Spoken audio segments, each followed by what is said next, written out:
Combien d'entre vous ont perdu leur temps à être fâchés? Est-ce que ça vous a fait du bien? Est-ce que ça vous a fait un petit peu de bien? Ça n'a pas changé votre ennemi non plus.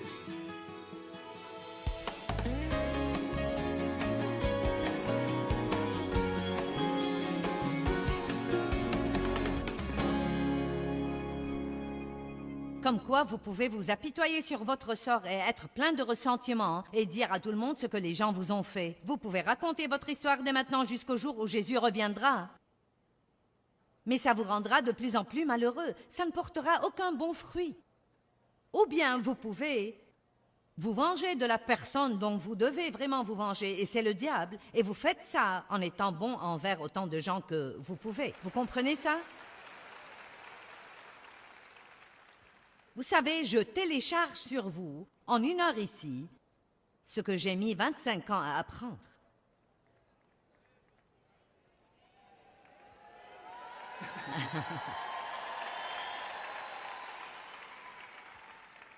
J'espère vraiment que vous pourrez comprendre la puissance de ce que je vous dis. Dans Actes 10, 38, la Bible dit « Voyez comment Dieu a oint Jésus de Nazareth du Saint-Esprit et de force, et qu'il allait de lieu en lieu faisant du bien. » J'aime ça. C'est la simplicité de la vie chrétienne. Ne laissez pas le diable devenir une pierre d'achoppement pour vous, pour être offensé au travail, et offensé à l'église, et offensé dans votre foyer, et offensé par votre mari ou par votre femme, et offensé par vos enfants, et offensé. Prenez la décision aujourd'hui de surmonter la colère et le non-pardon et de travailler pour être une bénédiction partout où que vous alliez. Maintenant, nous revenons de nouveau aux sentiments. Joyce, je ne peux rien changer à mes sentiments. Regardons Éphésiens 4, 26 et je partagerai avec vous un exemple que vous comprendrez. Verset 26. Quand vous vous mettez en colère, ne péchez pas. Vous n'aimez pas ça? Quand vous vous mettez en colère, ne péchez pas. Donc ce n'est pas la colère qui est le péché. C'est en faire ce qu'il ne faut pas. Une certaine colère pourrait être un péché si vous êtes une personne coléreuse, si vous vous mettez en colère à tout propos. Non, mais si quelqu'un vous a maltraité, vous allez vous mettre en colère. Quand vous vous mettez en colère, ne péchez pas, que le soleil ne se couche pas sur votre colère, votre fureur ou votre indignation. Donc, s'il vous arrive de vous fâcher le matin, vous avez le temps pour réparer. Mais si ça arrive 30 minutes avant d'aller vous coucher, c'est dur.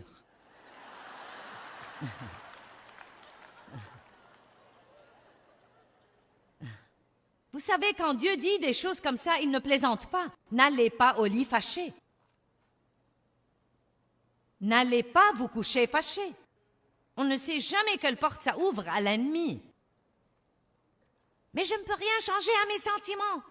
Peut-être que vous ne pouvez rien changer à vos sentiments, mais vous pouvez maîtriser ce que vous faites. Je me rappelle, il y a des années, Dave et moi nous disputions ou... Qui sait, il y avait toujours quelque chose pour se fâcher.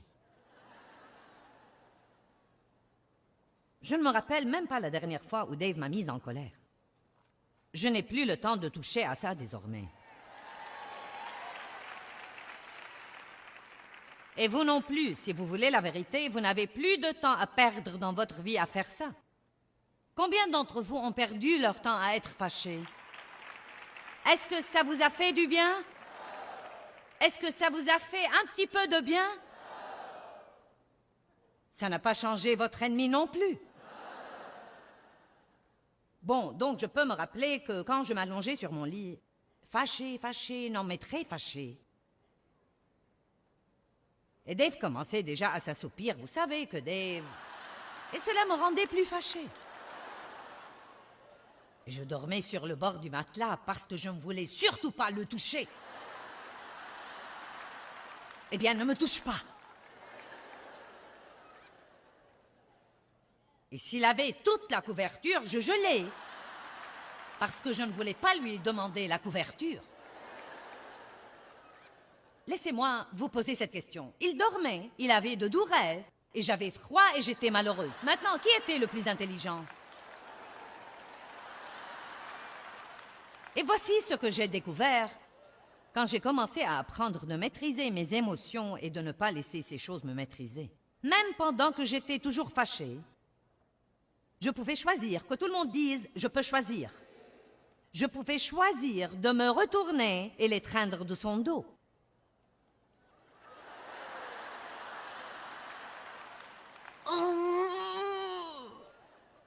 Dieu ne m'oblige pas à faire ça. S'il te plaît.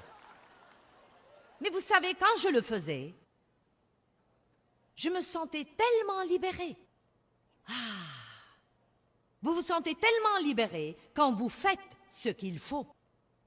Et c'est un si lourd fardeau quand vous savez au très fond de vous que vous êtes idiot et têtu et rebelle et vivant selon vos émotions. Vous pouvez prier pour quelqu'un, n'attendez pas d'en avoir envie. Quand je prie que mes ennemis soient bénis, je dois dire à Dieu, je ne peux même pas te dire que je veux qu'ils soient bénis, mais je vais prier.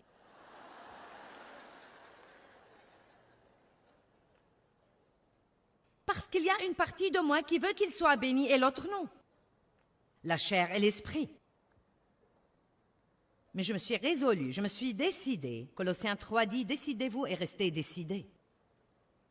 Je pense à écrire un livre intitulé « Décidez et ne changez pas d'avis ». Notre problème est que nous prenons de bonnes décisions, mais dès que ça fait mal ou que c'est inconfortable ou que ça prend trop longtemps, nous changeons d'avis. Et donc nous passons toute notre vie à tourner autour des mêmes stupides montagnes. Amen?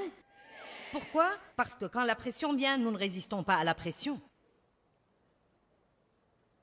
Quand vous vous mettez en colère, ne péchez pas. Que le soleil ne se couche pas sur votre colère, votre exaspération. Verset 27, ne donnez pas une telle place ou accès au diable.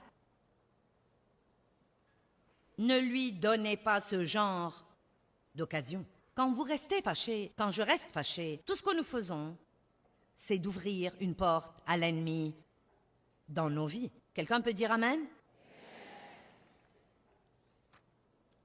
Dans Proverbe 29, 11, la Bible dit « L'insensé, sûr de lui, donne libre cours à toute sa colère, mais le sage la retient et la contient. » Nous ne pouvons donc pas agir par colère. D'autre part, vous ne devez pas réprimer votre colère. Apprenez à y faire face comme il faut. C'est pourquoi la première chose à faire, c'est d'en parler à Dieu. Dieu, je suis en colère, c'est vraiment blessant. Mais Dieu, je me fie à toi pour t'occuper de cette situation. Et je veux me comporter comme tu veux que je me comporte. S'il le faut, enfermez-vous dans une pièce quelque part et n'en sortez pas avant d'avoir une percée avec Dieu et de savoir que vous pouvez vous comporter comme Dieu le veut. Quand vous ressentez de la colère, de l'amertume ou du ressentiment et que vous ne vous en occupez pas, vous les accumulez. Ils restent vivants en vous et ils se manifestent d'une autre façon. Et les gens chrétiens, les gens religieux, sont parfois très bons à faire semblant de ne pas être en colère parce qu'ils croient que la colère est un péché. Et donc ils n'admettent même pas qu'ils sont en colère et ils se comportent comme si tout allait bien, mais ils bouillissent à l'intérieur. Dieu a dit aux pharisiens, Jésus a dit aux pharisiens, vous ressemblez à un tas de sépulcres blanchis pleins d'ossements de mort. Je me demande comment les gens le recevraient aujourd'hui si je commençais un sermon comme ça. Peut-être que je dis ça, mais je le dis un peu plus gentiment que ça. Notre réalité est en nous. Ce n'est pas ce que nous feignons devant les autres. Notre réalité est ce qui se passe à l'intérieur de nous. C'est nos motifs, nos pensées, nos attitudes.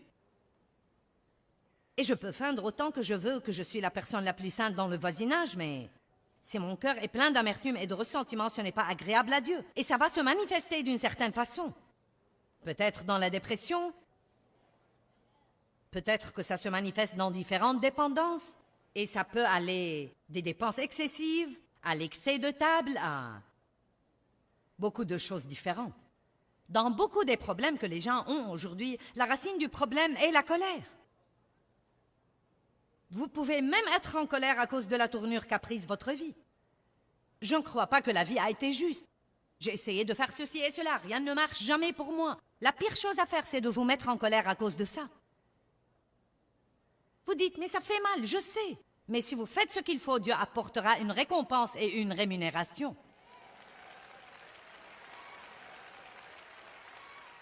C'est pourquoi je faisais de gros efforts pour vous faire comprendre hier soir que Dieu récompense ceux qui le recherchent diligemment. Vous avez écouté de bons trucs ce week-end, et si vous les mettez en pratique, vous aurez alors une récompense incessamment. Mettons la parole en pratique et ne l'écoutons pas seulement. Certains de vous doivent abandonner l'amertume et le ressentiment ici aujourd'hui. Vous devez les laisser tomber, les abandonner, vous devez les laisser aller et vous devez prier pour les gens contre lesquels vous étiez fâchés et vous devez arrêter de médire d'eux. Oh, j'ai touché à une zone sensible. Plus vous en parlez et plus vous y pensez. Vous y pensez et vous en parlez et vous y pensez. Plus vous allez rester excité. C'est pourquoi les gens ne peuvent pas surmonter leurs maux et leurs blessures parce qu'ils ne se taisent jamais à leur sujet.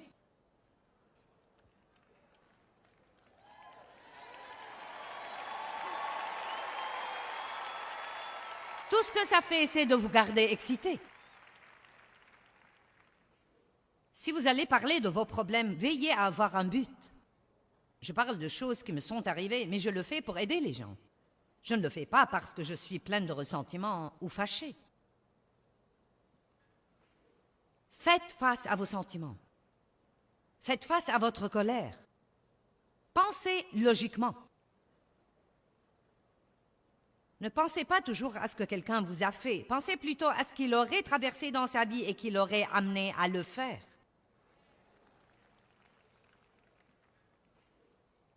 Votre capacité de choisir est ce qui vous met sur pied d'égalité avec toutes les autres personnes.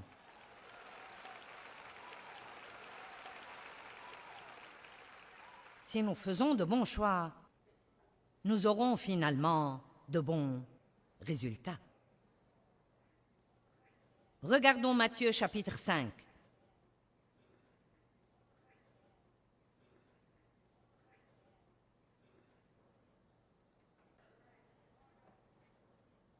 À partir du verset 10. Il dit « Béni, heureux, à envier et spirituellement prospère, dans l'état où l'enfant de Dieu régénéré se réjouit et trouve la satisfaction dans la grâce de Dieu et dans le salut. » C'est très long, mais il dit essentiellement que vous êtes vraiment bénis, quelles que soient vos conditions extérieures, quand vous êtes persécutés, pour avoir fait ce qui est bien. Bien sûr, vous n'applaudissez pas. Je comprends.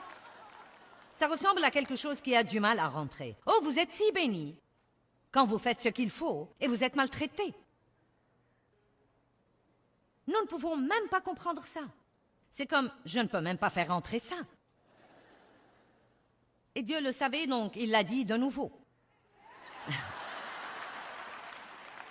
Verset 11. Béni, heureux à envier et spirituellement prospère avec la réjouissance et la satisfaction dans la grâce de Dieu et le salut, quelles que soient vos conditions extérieures.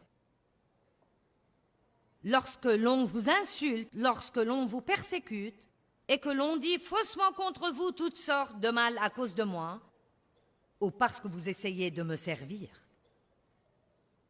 Et vous savez, les gens peuvent vous maltraiter, pas spécifiquement parce que vous êtes chrétien, mais parce que le diable travaille par eux pour essayer de vous persécuter et de vous empêcher d'avancer. Amen. Soyez heureux et suprêmement joyeux, non pas un peu joyeux, mais suprêmement joyeux, car votre récompense est grande, forte et intense dans les cieux. Car c'est ainsi en effet qu'on a persécuté les prophètes qui vous ont précédés. On a fait la même chose à Jésus. Si vous revenez et que vous lisez maintes et maintes fois l'histoire des jours qui ont précédé la crucifixion, non mais Jésus a été raillé, il a été insulté, il a été persécuté. On lui a dit et on lui a fait toutes sortes de choses ignobles, et pourtant il a dit « Père, pardonne-leur, car ils ne savent pas ce qu'ils font. » Puis il dit dans le verset 13, Vous êtes le sel de la terre, mais si le sel perd sa saveur, sa force, sa qualité, avec quoi rendra-t-on sa salinité? Il ne vaut plus rien, on le jette dehors et il est foulé aux pieds par les hommes. Maintenant, si je pouvais simplifier ceci autant que je sais le simplifier, si j'allais faire une analyse biblique là-dessus, je dirais, écoutez, quand vous êtes persécuté et maltraité et insulté et que les gens disent toutes sortes de mauvaises choses contre vous, si vous vous fâchez à cause de cela et que vous restez fâché, vous perdrez votre saveur comme chrétien et vous ne serez pas bon pour grand-chose à part aller à l'église et rentrer à la maison et aller à l'église et rentrer à la maison. Vous êtes la lumière du monde. Une ville située sur une montagne ne peut être cachée. Et on n'allume pas une lampe pour la mettre sous le boisseau, mais sur le chandelier, et elle éclaire tous ceux qui sont dans la maison. Que votre lumière luise ainsi devant les hommes, afin qu'ils voient votre excellence morale et vos bonnes œuvres dignes d'éloges et nobles, et qu'ils reconnaissent et honorent et louent et glorifient votre Père qui est dans les cieux. Maintenant, si nous voulons être des témoins, c'est la façon de le faire. Les gens vous maltraitent? Ne pensez pas à vous-même, pensez à ce qu'ils font à eux-mêmes. Priez pour eux. Demandez à Dieu de ne pas leur en tenir rigueur, mais de leur montrer la vérité, de leur ouvrir les yeux, de sauver leurs âmes perdues. Ne dites pas des choses désobligeantes sur leur compte aux autres personnes. Priez pour eux, et quand Dieu vous en donne l'occasion, soyez une bénédiction pour eux, et cela les achèvera absolument. Ils ne sauront pas quoi faire de vous, et cela peut en fait les amener finalement à recevoir Christ comme leur seul sauveur.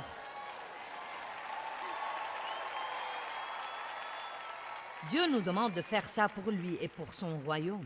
Pouvez-vous pardonner à quelqu'un aujourd'hui pour le royaume? Pouvez-vous laisser tomber des choses ici avant de quitter ce bâtiment? Combien d'entre vous êtes ici et vous avez besoin de mettre ceci en pratique dans un certain domaine de votre vie? Non, mais nous en avons tous besoin de façon générale, mais je dis, combien d'entre vous en ce moment seraient francs et diraient, il y a quelqu'un contre qui je suis fâché, j'ai ce genre de truc dans mon cœur, et il est temps qu'il s'en aille. Maintenant, je ne vous demanderai pas de regarder autour de vous parce que je ne veux embarrasser personne, mais c'était 80% de la foule. Et voilà le problème, ce n'est pas rare. Je pourrais aller prêcher ce message n'importe où et obtenir le même résultat. C'est ce qui ne va pas. C'est pourquoi nous n'avons aucune puissance. C'est pourquoi le monde n'est pas impressionné par les chrétiens. Il va falloir plus d'un autocollant et d'une croix accrochée à votre cou. Nous devons avoir du fruit. Nous devons laisser notre lumière luire. Et la première chose que nous devons faire, c'est de commencer par dire que la chose la plus importante est l'amour. Et vous n'aimez pas quand vous êtes plein de ressentiment et de non-pardon. Vous pourriez avoir 50 occasions toutes les semaines d'être offensé, et chaque fois que vous le serez, je veux que vous alliez quelque part et que vous disiez à haute voix, je ne vais pas rester fâché. Commencez à répondre au diable et à établir quelques directives. Quoi qu'il arrive, je ne vais pas vivre fâché. J'ai lu ça il n'y a pas très longtemps et je le pratique dans ma vie et c'est vraiment bon. L'homme a dit que chaque fois que vous commencez à prier, commencez comme ça. Père, je ne suis fâché contre personne et je n'ai aucun non-pardon dans mon cœur. Et si vous ne pouvez pas faire ça, vous devez vous arrêter là. Parce que la Bible dit que quand vous priez, si vous avez quelque chose contre quelqu'un, allez faire la paix avec lui. Sinon, vos prières ne seront pas exaucées. La prière d'un chrétien fâché est une perte de temps.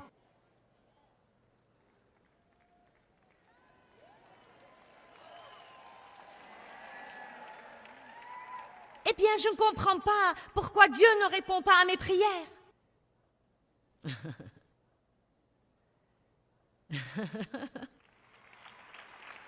Vous devez résoudre ce problème, persister, persévérer, continuer malgré tout.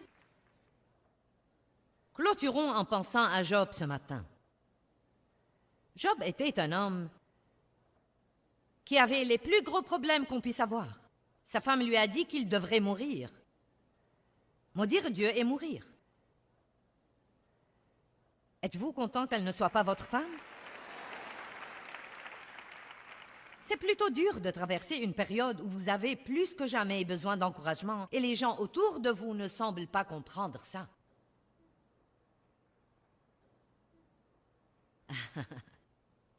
Eh bien, vous ne savez pas ce que je ressens. Non, ils ne savent pas. Ils sont absorbés dans leurs problèmes, souhaitant que quelqu'un sache ce qu'ils ressentent. Vous ne savez pas ce que je ressens. Eh bien, même quand les gens ne savent pas, il y a une personne qui sait toujours, et c'est Dieu. Il comprend toutes choses, il voit toutes choses, et il sait toutes choses. Il recueille nos larmes dans son outre. Dieu sait, il voit et il prend ça à cœur. Amen. Job était ses amis n'ont rien fait à part le critiquer. Pendant qu'il faisait cela, la Bible nous dit clairement qu'avant ce temps-là, avant cette grande épreuve qu'il a endurée, il avait entendu parler de Dieu, mais à la fin, il a dit « Mais maintenant, mon œil t'a vu. » Vous savez, quand vous commencez à connaître Dieu, dans vos périodes difficiles, pas dans vos bons moments, quand vous n'avez personne d'autre que Dieu, quand personne ne peut vous aider sauf Dieu. Ne méprisez pas ces jours-là, ils sont si précieux pour vous. Je sais que Dieu peut changer une vie. Je sais qu'il prend la tragédie et la transforme en triomphe. Je sais que nous ne devons pas être des victimes pour toujours. Je le sais parce que je l'ai expérimenté. Mais je n'aurais pas eu cette expérience si je n'avais pas persisté et persévéré. Et je crois que quand je prêche quelque chose, il y a une onction pour faire que ça se produise dans la vie des auditeurs. Et donc, je crois qu'il y a une onction qui vient sur vous et qui vient sur les gens qui nous regardent à la télévision, qui va faire que ça se produise dans notre vie. Je crois vraiment que ce que nous prêchons, les paroles sont ointes. Vous n'êtes pas venu ici aujourd'hui parce que vous avez voulu voir la dame de la télévision. Dieu avait une parole pour vous. Comme quoi, il est temps de surmonter la colère. Et donc, dans Job 42, 8 jusqu'à 10, je crois que pour avoir l'effet escompté, nous devrions prendre le temps de lire à nouveau la douleur dans la vie de Job.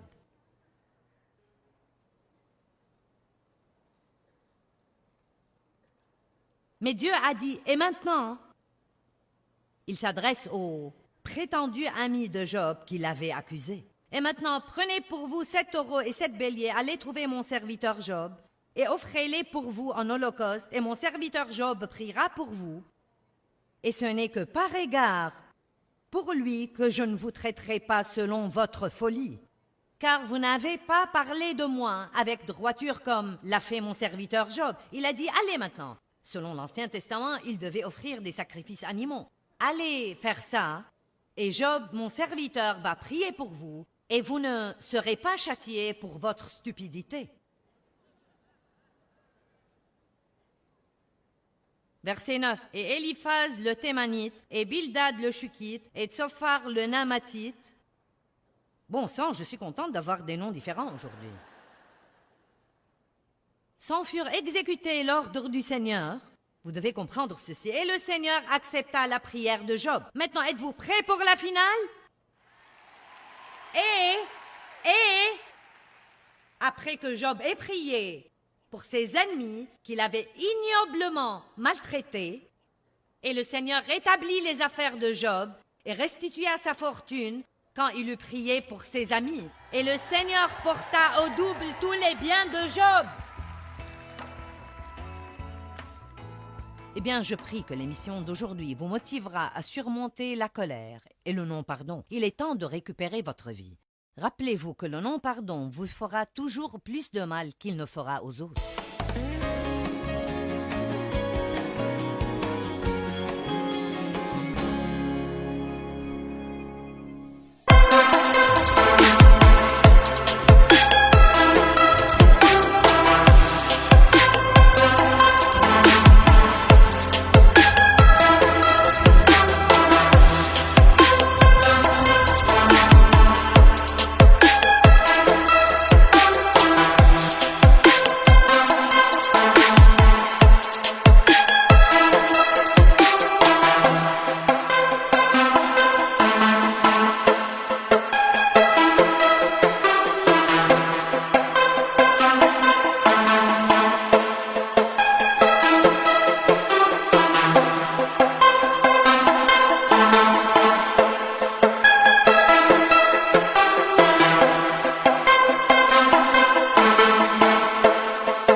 Trop souvent, nous commençons par faire ce qu'il faut.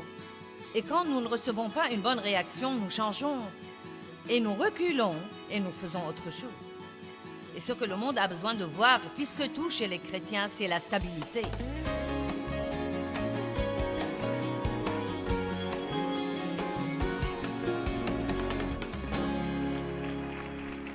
Eh bien, quelqu'un peut deviner ce que je vais enseigner? Nous mettons ça sur l'estrade pour voir à quel point vous êtes brillants.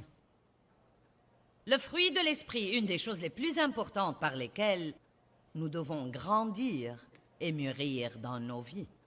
Bien des fois, nous nous soucions excessivement des dons et nous ne nous soucions presque pas du fruit. En fait, Dieu peut vous donner un grand don, mais si vous ne travaillez pas pour développer le fruit de l'esprit, ce don peut devenir un vrai problème et il peut même devenir une chute dans votre vie. Car si vous avez une capacité mais vous n'avez aucune humilité, tôt ou tard, cela va vous faire chuter.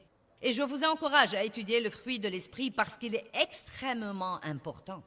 Pourquoi est-ce que j'ai tout ça? Eh bien, d'abord pour le garder devant vous tout le week-end. Mais je veux faire remarquer que je crois que tout le fruit de l'esprit vient de l'amour. Il commence par l'amour. Vous ne serez pas bon envers quelqu'un ou gentil avec quelqu'un si vous n'avez pas l'amour. Vous ne pouvez pas avoir la joie si vous n'avez pas l'amour. Ils commencent tous par l'amour. En fait, je crois que le fruit de l'esprit est l'amour et que le reste est le fruit de l'amour. Mais tout cela est maintenu en place par la maîtrise de soi. Ce n'est pas apprendre à maîtriser les autres, c'est la maîtrise de soi. Vous vous aimerez beaucoup mieux quand vous apprendrez à vous maîtriser. J'étais une chrétienne très radicale, des hauts et des bas, des hauts et des bas, des hauts et des bas. Et je ne pouvais ni maîtriser mes sautes d'humeur, ni ma bouche, ni ma pensée. Et j'étais malheureuse. J'étais vraiment malheureuse.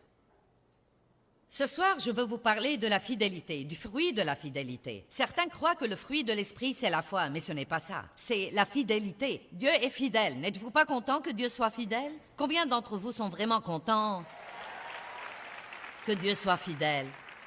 Vous savez quoi? Vous recevez en vous une semence de tout ce que Dieu est quand vous recevez Christ, qui est la semence de Dieu. Vous recevez une semence de ce que Dieu est dans votre esprit et il s'attend à ce que vous grandissiez et que vous mûrissiez et que finalement, vous deveniez comme lui. Nous ne deviendrons pas comme Dieu dans la même perfection que Dieu a, mais en tant que ses enfants, il veut que nous l'imitions. Rien ne rend un parent plus fier que de voir ses enfants se comporter comme lui. Et nous devons être fidèles comme Dieu est fidèle. Et être fidèle veut essentiellement dire que vous apprenez à faire ce qu'il faut tout le temps. Non pas une partie du temps, vous le faites tout le temps. Il y a un verset merveilleux dans 2 Timothée 2:13, et je voudrais que nous commencions là. Père, nous te remercions pour la parole ce soir et nous prions qu'elle nous incite à être fidèles. Si nous sommes infidèles, si nous ne croyons pas et que nous lui sommes infidèles, il demeure fidèle à sa promesse et à sa parole et à son caractère pur. J'aime cette partie. Il ne peut se renier lui-même. Donc, Dieu est ce qu'il est. Il est fidèle, il est amour. Et même quand nous sommes infidèles, Dieu reste toujours fidèle. J'aime vraiment ça parce qu'il signifie que Dieu ne change jamais. Quoi que nous fassions, il est toujours ce qu'il est. Et je veux vous faire comprendre ce soir que nous devons arrêter de laisser ce que font les autres nous changer ou ce qu'ils ne font pas nous changer. Nous devons prendre la décision de marcher dans le fruit de l'esprit, non seulement quand nous avons un bon résultat ou quand nous recevons une bonne réaction des autres, mais nous devons être ce que Dieu veut que nous soyons tout le temps, quel que soit le résultat que nous avons. Par exemple, vous devriez peut-être aimer quelqu'un qui est peu affectueux pendant longtemps avant d'avoir un bon résultat. Vous devriez peut-être être tolérant et patient avec quelqu'un pendant longtemps avant de voir en lui le changement que vous aimeriez voir. Mais Dieu ne vous demande jamais de changer les gens. Il vous demande d'être ce que vous êtes censé être. Et notre récompense ne vient pas parce qu'il change, elle vient parce que nous ne changeons pas. Trop souvent, nous commençons par faire ce qu'il faut. Et quand nous ne recevons pas une bonne réaction, nous changeons. Et nous reculons et nous faisons autre chose. Et ce que le monde a besoin de voir, plus que tout chez les chrétiens, c'est la stabilité. Non pas un tempérament qui change constamment, mais la stabilité. Non pas sur la base de... Nous ne faisons pas ce qu'il faut sur la base de la récompense que nous recevrons. Nous faisons ce qu'il faut parce qu'il est bien. Et la récompense viendra finalement, mais nous ne savons pas quand. La Bible dit que si vous ne vous lassez pas de faire le bien, vous moissonnerez au temps convenable ou au temps nommé ou quoi que ce soit. Et personne ne le sait à part Dieu. Il y a très longtemps, quand j'étais jeune et que j'étais appelée au ministère, je suis toujours jeune, mais j'étais plus jeune à l'époque. J'étais appelée au ministère. J'avais un rêve pour ma vie. Qui de vous a un rêve pour sa vie? Soyons francs, rien ne semble bouger. C'est tout à fait comme... Vous avez votre rêve là et vous n'avez pas les résultats rapides que vous aimeriez avoir. Combien d'entre vous avez un rêve mais vous n'avez pas les résultats rapides que vous aimeriez avoir? Combien d'entre vous croient depuis longtemps? Longtemps déjà. Bon, écoutez. Eh bien, la Bible dit que Dieu n'est pas lent, mais il n'est certainement pas pressé non plus. Il n'est jamais en retard, mais il n'est pas en avance non plus. Et donc, on me citait ce verset tout le temps pour m'encourager. Ne nous laissons pas de faire le bien, car nous moissonnerons au temps convenable si nous ne nous relâchons pas. Vous savez, les toutes premières fois, c'était agréable. Je l'ai pris comme un encouragement et j'ai pensé, Dieu soit loué. Une autre semaine, un autre jour, un autre mois. Ensuite, ça a plutôt commencé à m'irriter. Car j'ai continué à l'écouter. Un soir, j'étais dans une réunion d'église. Il y avait 60, 70 personnes. Et il y avait un homme qui avait un don prophétique qui prêchait ce soir-là. Et j'étais très découragée, très lasse et fatiguée d'attendre.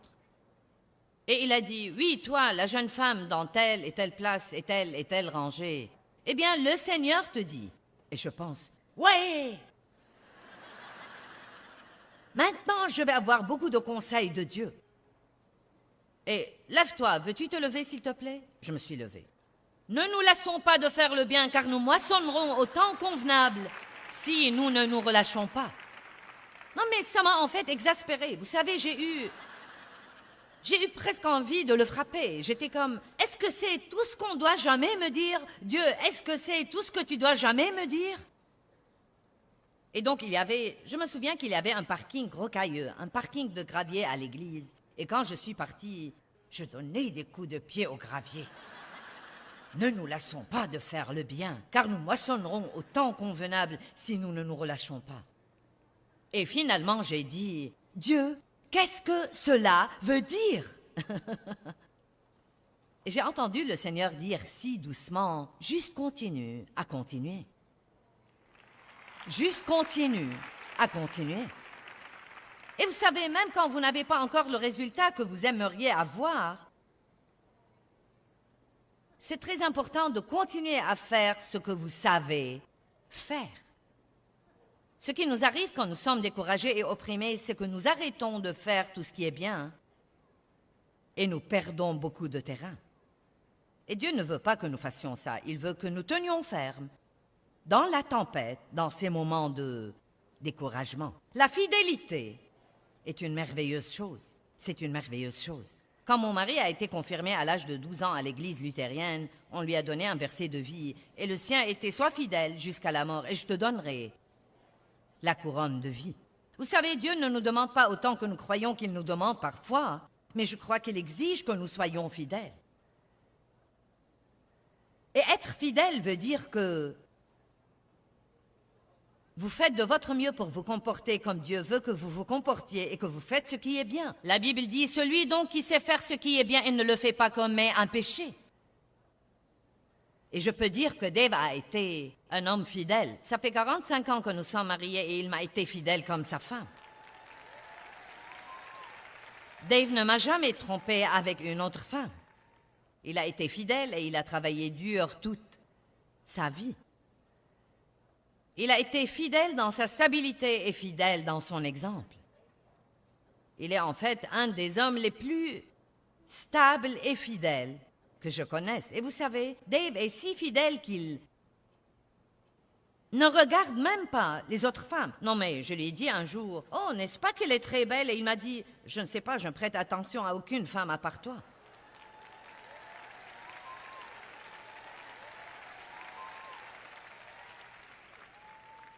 Ou bien il dit, « Eh bien, tu sais, je ne sais pas si elle est belle ou non, tu sais. Tu es ma femme. Tu es belle, je te regarde à toi.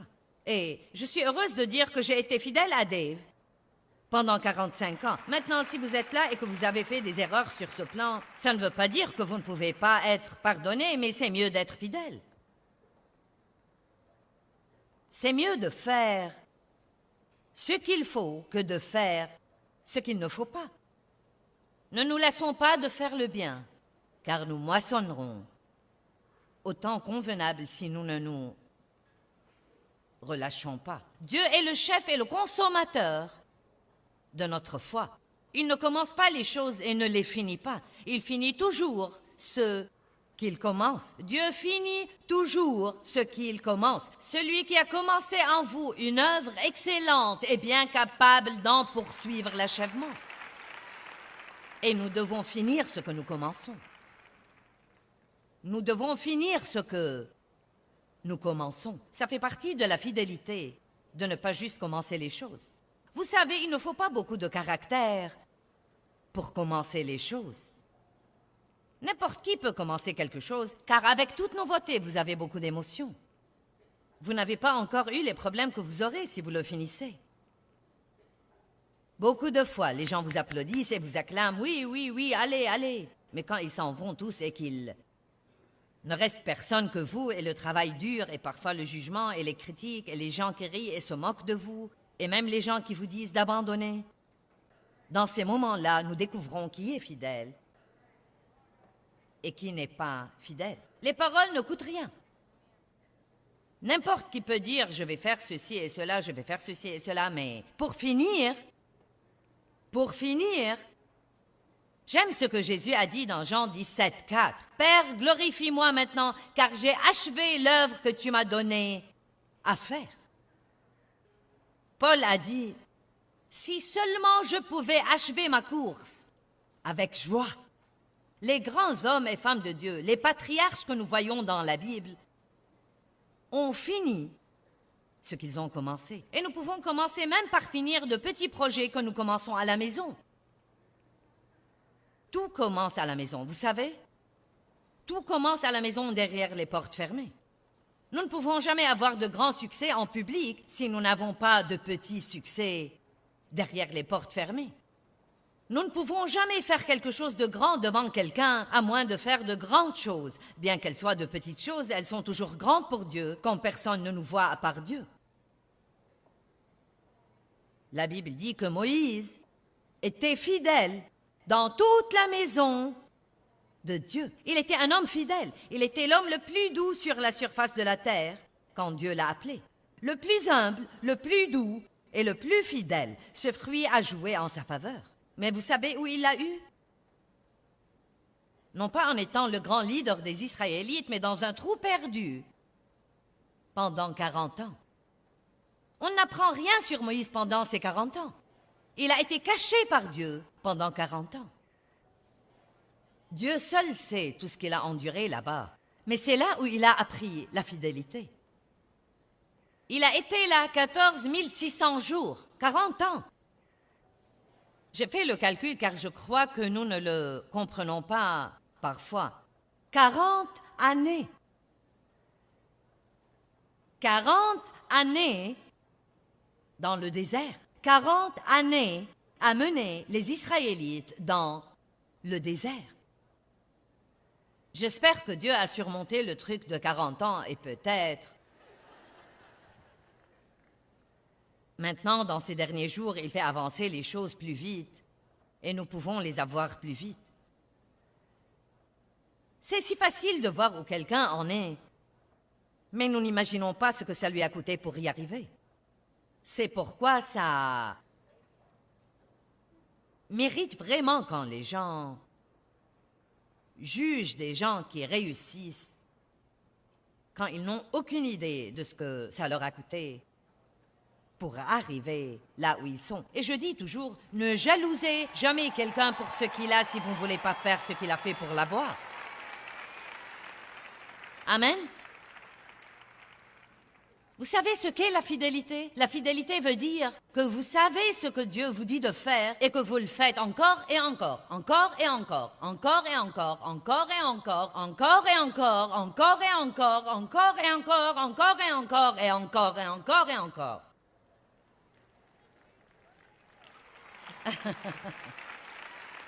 Peut-être que si je me tiens debout ici pour 45 minutes et que je dise encore et encore, encore et encore, nous comprendrons ça. Au moins quand quelqu'un dira demain, « Eh bien, qu'a prêché Joyce hier soir? » Vous ne l'oublierez sûrement pas comme c'est normalement le cas. Au moins, vous pourrez dire encore et encore, encore et encore, encore et encore. J'en ai eu plus qu'assez de l'entendre dire encore et encore, encore et encore. Quand nous faisons ce qu'il faut, nous aurons une récompense. Mais je ne crois pas que ce soit une bonne raison pour faire ce qui est bien. Je crois que nous nous embrouillons à ce propos, vous savez. Quand vous donnez, Dieu vous bénira vraiment. Mais ce n'est pas une raison pour donner. Je crois que la raison pour donner, c'est d'obéir à Dieu et d'être une bénédiction. Car je crois que nos motifs sont très importants. Ne donnons jamais à quelqu'un un cadeau pour recevoir un cadeau.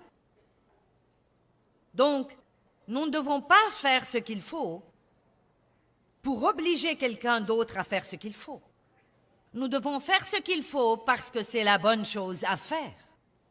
Et nous n'allons pas le faire une fois ou 2 fois ou 4 fois ou 10 fois. Nous allons le faire jusqu'à la fin de nos jours. Quel que soit le résultat que nous avons, nous allons être ce que nous sommes. Vous vous rappelez dans le verset que j'ai lu dans Timothée, il dit « Dieu ne peut renier sa nature ». Donc même quand nous sommes infidèles, il reste fidèle parce qu'il ne peut pas se renier lui-même. Et je crois que nous devons devenir quelque chose plutôt que de faire quelque chose et ensuite ne pas faire quelque chose et ensuite faire quelque chose et ne pas faire quelque chose. Écoutez-moi, car si vous ne vous rappelez rien de ce que j'ai dit, je veux que vous vous rappeliez ceci. Ce n'est pas ce que nous faisons une fois qui apporte la victoire dans nos vies. C'est ce que nous faisons encore, et encore, et encore, et encore, et encore, et encore, et encore, et encore, et encore, et encore, et encore. Eh bien, vous savez, la fidélité, dans le fond, c'est simplement continuer de faire ce qu'il faut encore et nous assurer que les choses vont arriver à bonne fin. C'est très facile de commencer les choses, mais tout le monde ne les finit pas.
toutes premières années de ma vie sérieuse avec Dieu, nous payons toujours la dîme, Deb et moi, parce qu'il savait faire ça. On lui avait enseigné à payer la dîme à l'église où il a grandi. Donc nous faisons ça depuis que nous sommes mariés, mais nous avons appris plus sur le don et nous avons commencé à donner plus. Et ce faisant, j'ai senti cet appel de Dieu sur ma vie. Et à l'époque, je ne faisais que 2 ou 3 études de Bible à la maison. Et j'ai fait ça pendant 5 ans et on ne me payait rien pour ça. Nous avions un besoin financier énorme car j'avais quitté mon travail pour étudier pour le ministère. C'était trop tard pour aller à l'université de théologie. J'avais 3 enfants à l'époque et j'en ai eu un autre plus tard. Donc, j'ai dû aller à l'université du Saint-Esprit. Et c'est la meilleure université de toute façon. Mais je dis d'avoir toute l'instruction que vous pouvez avoir. Mais si vous n'êtes pas en mesure d'aller à l'université, ne croyez pas que Dieu ne peut pas vous utiliser. Et nous avions besoin tous les mois de 40 $ pour pouvoir payer nos factures. Quand j'ai quitté mon travail, ça nous a laissés dans une situation où il nous manquait 40 $ juste pour payer les factures. Non pas pour l'achat de vêtements, non pas pour réparer un pneu crevé, rien d'extra. Et ces jours-là étaient très durs pour nous et je croyais que sûrement après avoir fait ce sacrifice, ce grand sacrifice, que, vous savez, Dieu allait intervenir et faire des miracles inouïs. Eh bien, il a vraiment fait des miracles. Tous les mois, nous avions un miracle et nous payions nos factures. Mais pendant de nombreuses années, je sortais avec toute la foi dont j'étais capable, avec 2 ou 3 $, et je cherchais des chaussures pour mes enfants dans une brocante à domicile, et je trouvais à 2 $ une paire de tennis toute nouvelle qui était à la pointure d'un de mes enfants. Et c'était comme merci Jésus. Et je ne méprise pas du tout le jour de ces petits commencements, bien que je les ai méprisés à l'époque. Je ne les méprise pas maintenant parce qu'ils étaient très essentiels pour m'apprendre ce qu'était la foi. Et pour voir la fidélité de Dieu qui assurait ces choses dont j'avais besoin. Mais je n'avais pas à l'époque des engagements pour prêcher. Je n'avais jamais prêché nulle part en dehors de ces 2 petites études de Bible à la maison. Et je voulais tellement avoir l'occasion de prêcher. Et un jeune ami à moi était aussi dans le ministère et il a commencé à avoir plus d'occasions que moi. Et un jour, il est passé, après avoir été en déplacement et fait 2 ou 3 engagements pour prêcher. Il était tout excité. Il est passé pour me raconter le week-end merveilleux qu'il avait passé en déplacement et que les offrandes étaient géniales et que 2 ou 3 personnes étaient venues lui dire qu'elles voulaient faire équipe avec lui. Et il était tout excité. Et tout à coup, il s'est arrêté et s'est rendu compte. Je me demande comment elle prend ça. Et il a dit, est-ce que ça va si je te raconte ça? J'ai dit, oh oui, oui, le Seigneur soit loué. Merci Jésus. Non, mais je faisais de gros efforts pour être heureuse pour lui. Mais vous savez, il y avait une partie de moi qui pensait, Dieu, quand est-ce que mon heure va venir? Maintenant, voici ce que je veux vous dire. Bien des fois, Dieu vous fera ça exprès. Il fera en sorte que quelqu'un d'autre vienne vous raconter qu'il a eu ce que vous-même vous espériez désespérément. Et il se peut même que ce soit quelqu'un qui est loin d'être aussi spirituel que vous. Et vous ne pouvez pas comprendre pourquoi Dieu a fait ça pour lui et non pour vous. Et ensuite, c'est un autre genre de truc de Dieu parce qu'il nous montre le jugement, l'orgueil, tout ça. Et c'était une journée dure pour moi, mais c'était une journée de victoire, car quand il est parti, je me suis jetée en travers du lit de ma fille et j'ai piqué une crise royale. J'ai gémi et je me suis plainte et j'ai pleuré et j'ai fait de mon mieux pour amener Dieu à me plaindre. Combien d'entre vous savent que nous essayons parfois d'amener Dieu à nous plaindre? Je ne sais pas si les hommes s'embarquent dans ça ou pas, mais nous les dames, nous pouvons faire semblant. Ça suffit, Dieu, j'abandonne. Je ne peux plus faire ça désormais, Dieu, j'abandonne. Et vous savez que vous n'abandonnerez pas, même quand vous dites ça. Qu'allez-vous faire d'autre? Vous n'avez rien pour y revenir. Nous devons piquer notre crise, croyant que ça va impressionner Dieu. Vous savez, Dieu est compatissant, mais il ne nous plaint pas. Il y a une différence. Et je me suis allongée sur ce lit et j'ai pleuré, et j'ai dit, Dieu, nous donnons, et nous donnons, et nous donnons, et j'ai quitté mon travail, et tous les mois, nous économisons sou par sou, et nous n'avons jamais rien d'extra. Je veux attirer votre attention sur le fait que quand les Israélites ont voyagé dans le désert 40 ans, leurs chaussures et leurs vêtements ne se sont pas usés, mais ils n'en ont jamais eu de nouveau. Il y a un message là, si vous voulez le comprendre ou non. Vous savez, nous venons du pays du manque avant d'aller dans le pays de l'abondance. Et donc, je me suis allongée sur ce lit en pleurant et en faisant toute une scène, mais j'ai pris une décision. Et après avoir fini ma petite crise, j'ai dit à haute voix à Dieu, je vais continuer à payer la dîme et à donner. Si je fais ça toujours, jusqu'à la fin de mes jours, et que je n'ai pas de résultat, je vais continuer à le faire, parce que je sais que c'est bien. Et ce jour-là, quelque chose a craqué dans le royaume de l'esprit, et je peux sincèrement vous dire qu'à partir de ce jour-là et jusqu'à maintenant, nos finances ont commencé à changer et à prospérer. Transiger veut dire faire un peu moins que ce que nous savons être bien. C'est ce que veut dire transiger. Quand vous êtes en retard pour un rendez-vous, et que vous ne seriez pas en retard, si vous aviez fait ce que vous auriez dû faire, vous transigez. Quand vous venez à l'église, 20 minutes après le début de l'adoration, ça va si je vous marche sur les pieds, car je ne reviendrai pas ici avant un an. Si semaine après semaine après semaine, vous venez en retard à l'église et vous dérangez tous les autres qui essayent d'adorer Dieu, vous transigez, car nous savons que ce n'est pas bien. Et je crois que nous causons des dégâts incroyables à nos esprits par tous ces petits compromis.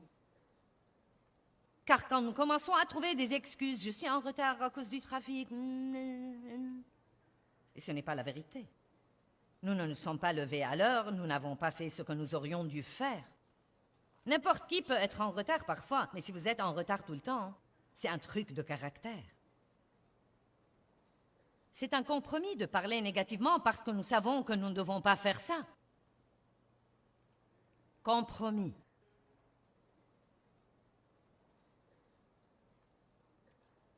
Comment traitez-vous les gens? Nous moissonnons ce que nous semons. Si vous mangez trop, vous pèserez lourd. Si vous dépensez trop, vous vous endetterez, je peux le promettre. Si vous ne nettoyez pas la maison, elle se salira. Et si vous transigez, si je transige, nous ne moissonnerons pas toute la récompense que Dieu nous réserve. Cela ne veut pas dire que Dieu ne sera pas bon envers nous et que nous n'aurons pas une relation avec Dieu et que nous n'irons pas au ciel. J'étudiais Marc 4 en venant ici aujourd'hui et il parle du même genre de semence. Et la Bible va très loin dans cette parabole pour dire « Et une partie de la même semence a été semée dans un endroit rocailleux. Et une partie de la même semence a été semée dans un autre genre de terre. Et une partie de la même semence a été semée dans un autre genre de terre. Et une partie de la même semence a été semée dans une bonne terre bien adaptée. Mais même quand cette semence a été semée dans la bonne terre, elle n'a pas rapporté la même chose dans la vie de tout le monde. Il dit l'un 30 et l'un 60 et l'un même a rapporté 100 fois. Eh bien, j'aime être informée sur ces trucs. J'y ai pensé pendant quelque temps. Si la terre était bonne et que la semence était la même, pourquoi certains ont rapporté 30 et certains 60 et d'autres 100? Je crois de tout mon cœur que ça dépend des compromis que ces gens ont faits dans leur vie.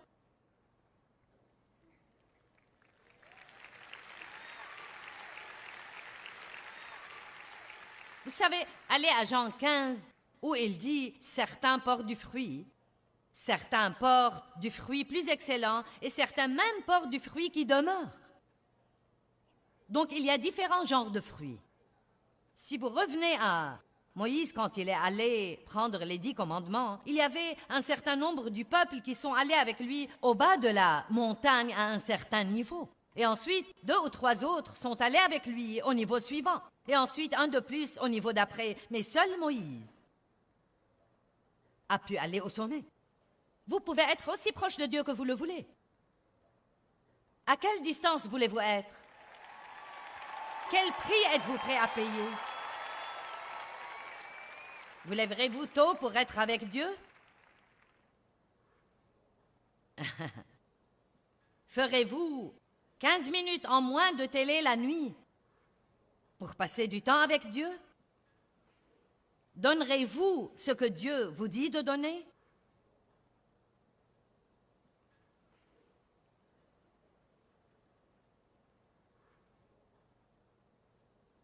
À quelle profondeur irez-vous? Voulez-vous être un chrétien qui rapporte 30 ou 60 ou 100? Disons que tout le monde ici ait une bonne terre. Nous ne nous embarquerons même pas dans la terre rocailleuse dure. Je veux faire un enseignement détaillé là-dessus l'année prochaine. Mais il est très évident que nous avons des décisions à prendre. Vous pouvez transiger un peu et vous en tirer, mais savoir faire le bien et ne pas le faire, c'est péché. Et quand nous transigeons, nous n'aurons pas la récompense complète que Dieu nous réserve. Ce serait complètement injuste à votre égard si tout ce que je fais était de me tenir debout ici et vous dire que Dieu veut vous bénir et de ne pas vous dire que la bénédiction entraîne une responsabilité. Je ne vous rends aucun service en faisant ça, car vos espoirs seront vraiment anéantis.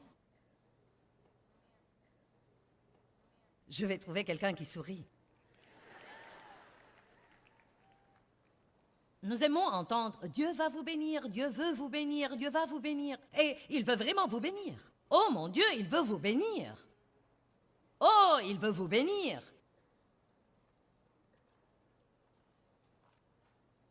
Mais vous devez être responsable.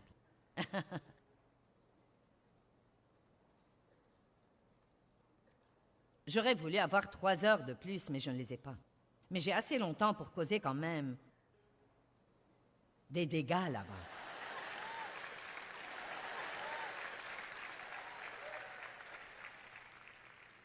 Allons rapidement à Matthieu 25. Non pas qu'on puisse faire Matthieu 25 rapidement et lui rendre justice. Mais j'espère que vous le connaissez assez bien que nous pouvons faire quelques remarques. Matthieu 25 raconte 3 histoires distinctes, chacune d'elles très puissante. Il commence par 10 vierges, 5 insensés et 5 sages.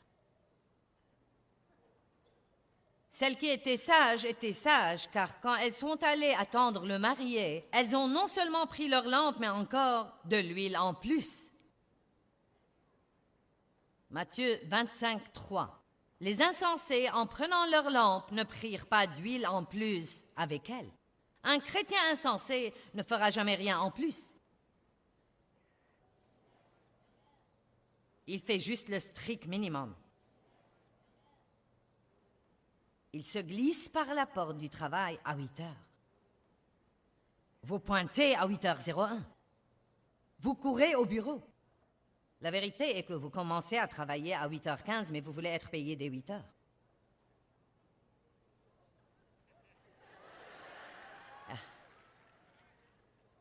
Mais le chrétien sage sera là à 8h moins 10 pour ne pas être sous pression. Il ne se sent pas du tout coupable. Le chrétien insensé s'assoira et jouera sur Internet quand personne n'est là. Il cherchera des trucs pour lui. Et ensuite, quand il est convaincu, on ne me paye pas assez de toute façon.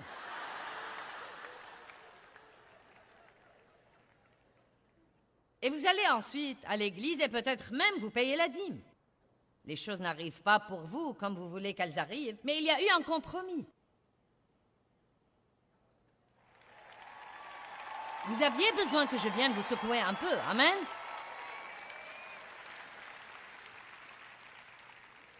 Il y a eu un petit compromis. Et vous savez, si vous ne savez pas une chose, vous n'en êtes pas responsable.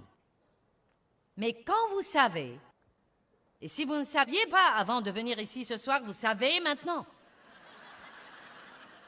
Donc, vous ne pourrez plus rentrer à la maison et être dans le groupe des insensés désormais. Ce n'est pas ce que vous faites comme il faut une fois, mais ce que vous faites comme il faut encore et encore et encore et encore et encore et encore et encore. C'est surtout ce que nous faisons comme il faut quand personne ne nous voit, mais il y a toujours quelqu'un qui nous voit car Dieu voit toutes choses. Et quand nous apprenons à faire ce qu'il faut pour Dieu et non seulement pour avoir un bon résultat, nous devons faire ce qu'il faut pour Dieu et non seulement pour avoir un bon résultat. Vous connaissez donc l'histoire des vierges. Le marié est venu et celles qui n'ont pas apporté d'huile en plus, leur lampe s'éteignait. Donc elles voulaient prendre de l'huile des sages qui avaient apporté de l'huile en plus. C'est toujours comme ça. Je n'ai pas fait ce qu'il fallait faire, donne-moi un peu de la tienne. Et quand elles sont arrivées à la noce, il a dit, je ne vous connais pas. L'exemple suivant est de 3 serviteurs qui ont reçu des talents. L'un 5 talents, l'autre 2 talents, l'autre un seul. Chacun a reçu selon ses capacités personnelles.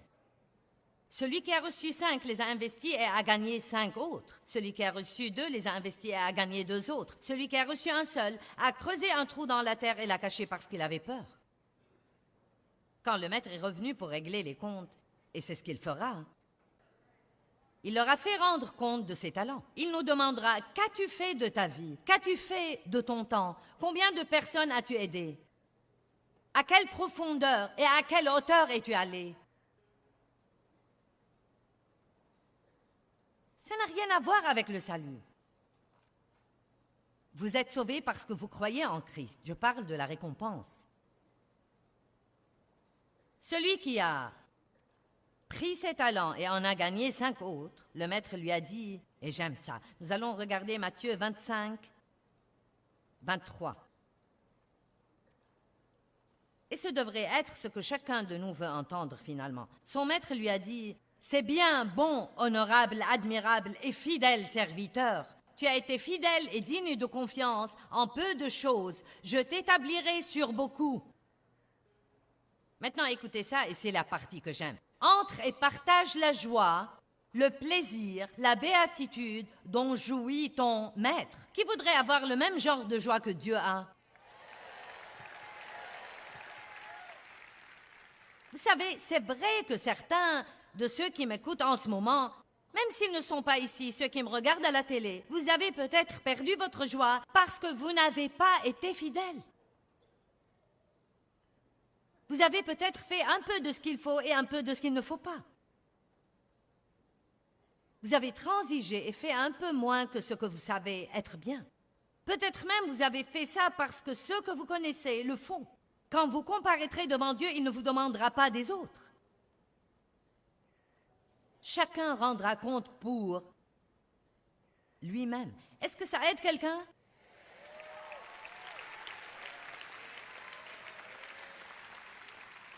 Quelqu'un prend des décisions? Je ne veux pas que vous m'écoutiez seulement, je veux que vous preniez des décisions. Est-ce que vous avez pensé à quelques domaines dans votre vie où vous pourriez peut-être vous élever? Ce n'est pas pour vous condamner. Dieu nous donne sa parole pour nous encourager, mais aussi pour nous réprimander. Ce n'est pas bon d'aller à l'église toutes les semaines seulement pour être encouragé. Parfois, vous avez besoin d'une fessée. Amen? J'ai quelque chose qui va vous aider à être fidèle. Et vous n'allez pas aimer ça, mais... Est-ce que vous voulez l'entendre? Ne vous attendez pas à des résultats immédiats.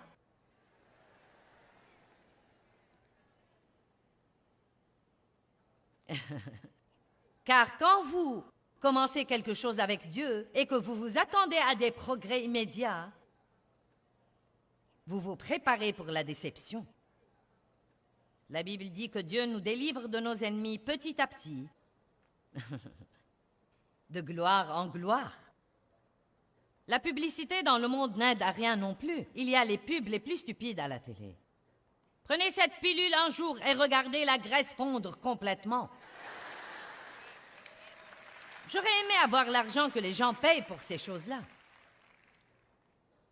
Achetez cette machine, tenez-vous dessus. C'est tout ce que vous devez faire et elle vous débarrassera de toutes vos graisses. Allez, vous avez la sagesse de Dieu. Combien de machines avez-vous chez vous et vous avez toujours la graisse? J'ai essayé une ceinture que vous mettez autour de vous et ça... Ça n'a fait que me rendre nerveuse. Non mais c'était comme... Aucune graisse n'est partie. J'aime celle-ci. Utilisez cette nouvelle crème et les rides disparaîtront immédiatement. Ça ne marche pas. Je me suis enduit la peau de tout ce dont on peut s'enduire. Il y a une crème dont vous pouvez vous enduire et elle vous débarrassera de la cellulite. Une crème dont vous pouvez vous enduire et elle vous débarrassera des rides. Il y a les crèmes qui vous éclaircissent le teint. Il y a toutes sortes de trucs. Achetez cette voiture et sentez-vous bien immédiatement.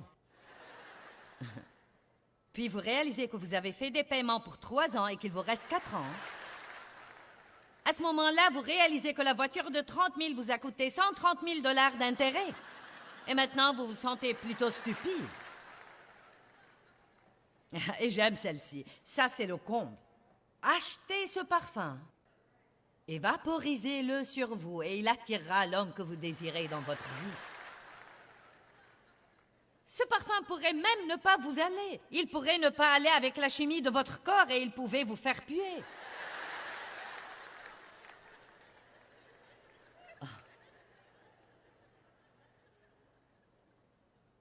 Ah, eh bien. Et vous savez pourquoi les gens achètent ces trucs? Parce que nous cherchons toujours quelque chose pour rien.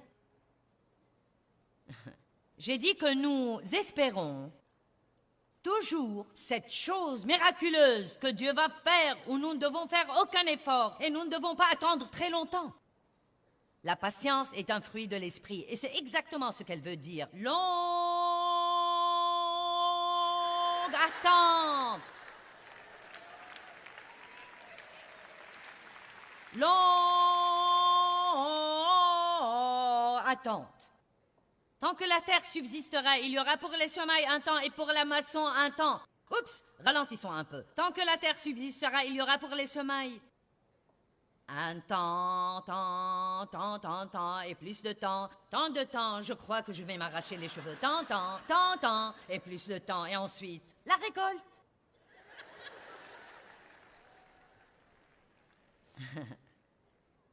Allez, nous devons nous fortifier dans le Seigneur et par sa force puissante. Décidez que vous n'allez pas abandonner. Jamais abandonner. Que vous allez mener les choses à bonne fin.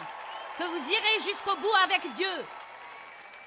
Et même si vous n'obtenez jamais une seule chose de ce que vous voulez, vous serez toujours fidèle à Dieu. Pouvons-nous faire ça, même s'il n'y a pas une seule chose? Nous serons toujours fidèles à Dieu. Le fruit de la fidélité est un beau fruit à développer. Soyez un ami fidèle. Soyez fidèle dans votre travail. Cela ne veut pas dire que vous ne pouvez jamais quitter, mais pendant que vous êtes là, soyez fidèle. Jean 17,4 dit « Je t'ai glorifié sur la terre en achevant l'œuvre que tu m'as donnée à faire. » Jésus a dit ça à son Père céleste. Je crois que beaucoup de temps, quand il y a un problème ou un désastre ou quelqu'un qui souffre, tout le monde se précipite pour aider au départ. Mais parfois, c'est tout ce qu'ils font pendant que les gens gardent leurs problèmes pour très, très longtemps. Vous savez, il faut longtemps pour se remettre d'un désastre. Et donc, je suis contente que par votre partenariat avec nous, nous puissions rester fidèles à ces situations et les mener à bonne fin.